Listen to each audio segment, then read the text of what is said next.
சங்கீதம் 136:23 வாசிக்க கேட்போமா? நம்முடைய தாழ்வில் நம்மை நினைத்தவரை துதியுங்கள், அவர் கிருபை என்றும் உள்ளது. ஒவ்வொரு நாளும் ஒவ்வொரு காரியத்திற்காக ஆண்டவரை நாம் ஸ்தோத்திரிக்க வேண்டும் என்று நாம் தியானித்து வருகிறோம்.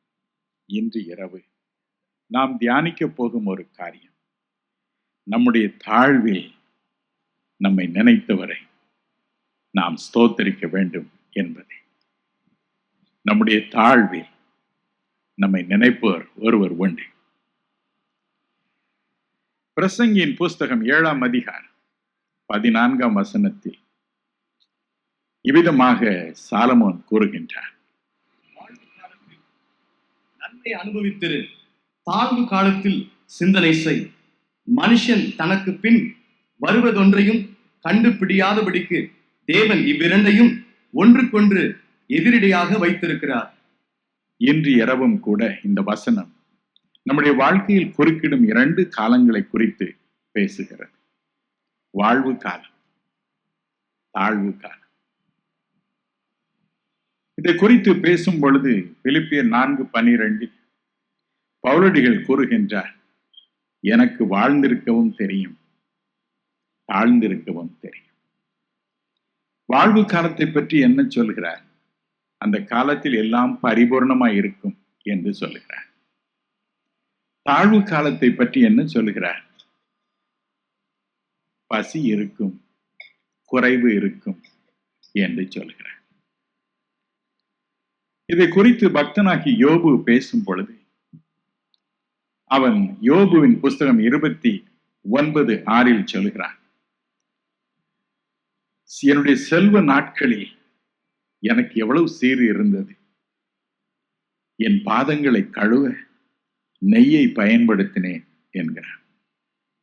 ஆனால் யோபு 30:16 சொல்கிறான், இப்பொழுதோ உபத்திரவத்தின் நாட்கள், தாழ்வின் நாட்கள் என்னை பிடித்து கொண்டது, இதனால் என் ஆத்துமா என்னில் முறிந்து போயிற்று என்று சொல்கிறார்.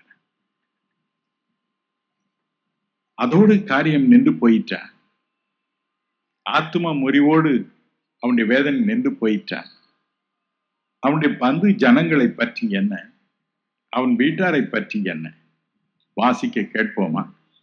யோபுவின் புத்தகம் 19:15ஆம் வசனம் 14ஆம் வசனம்.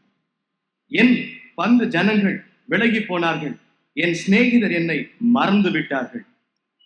என் பந்து ஜனங்கள் விலகி போனார், என் சிநேகிதர் என்னை மறந்து போனார், என் வீட்டார் என்னை ஒதுக்கி வைக்கிறார், என் சிநேகிதர் என்னை மறந்து போனார். இதே காரியத்தை சங்கீதம் 38:11 தாவீதும் கூட கூறுகிறார். தன்னுடைய தாழ்வு காலத்தில் எப்படி நடந்து கொண்டார்கள் பந்து ஜனங்களும் சிநேகிதரும் என்று. ஆனால் சங்கீதம் 31:12 இதே காரியத்தை சொல்கிறான் பாருங்க, நான் எல்லாராலும் செத்தவனைப் போல முழுவதும் மறக்கப்பட்டேன், முழுவதும் என்னை மறந்து போனார். அதே காரியத்தை யோபுவும் சொல்கிறான், தாவீதும் அதே காரியத்தை சொல்கிறான், செத்தவனைப் போல எல்லாராலும் மறக்கப்பட்டேன். தாழ்வு காலத்தில் நமக்கு நடக்கும் ஒரு காரியம் இதுதான் உள்ளத்தை அதிகமாக உடைக்கிறது. சென்னையில் நடந்த ஒரு காரியம், நன்றாக படித்து பட்டம் பெற்ற ஒரு பெண்ணுக்கு திருமணம் ஆயிற்று.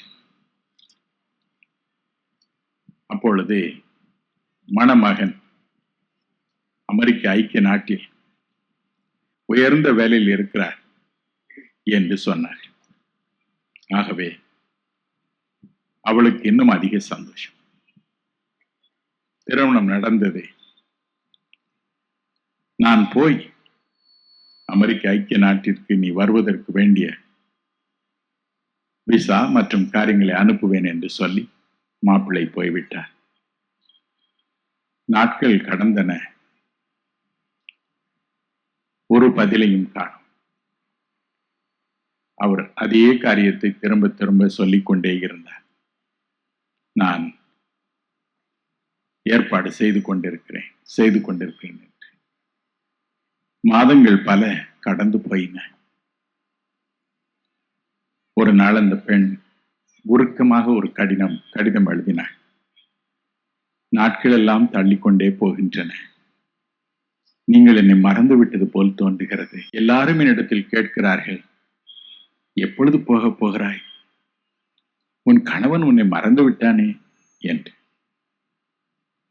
அவரிடமிருந்து ஒரு பதில் வந்தது. அவர் அதில் எழுதியிருந்தார், தயவு செய்து நீ என்னை மன்னித்து விடு. என் பெற்றோர் மனக்கோலத்தில் என்னை காண வேண்டும் என்பதற்காக நான் உன்னை திருமணம் செய்து கொண்டேன். ஆனால் அமெரிக்க ஐக்கிய நாட்டில் எனக்கு ஏற்கனவே திருமணமாகிவிட்டது. எனக்கு குழந்தைகளும் இருக்கிறார்கள்.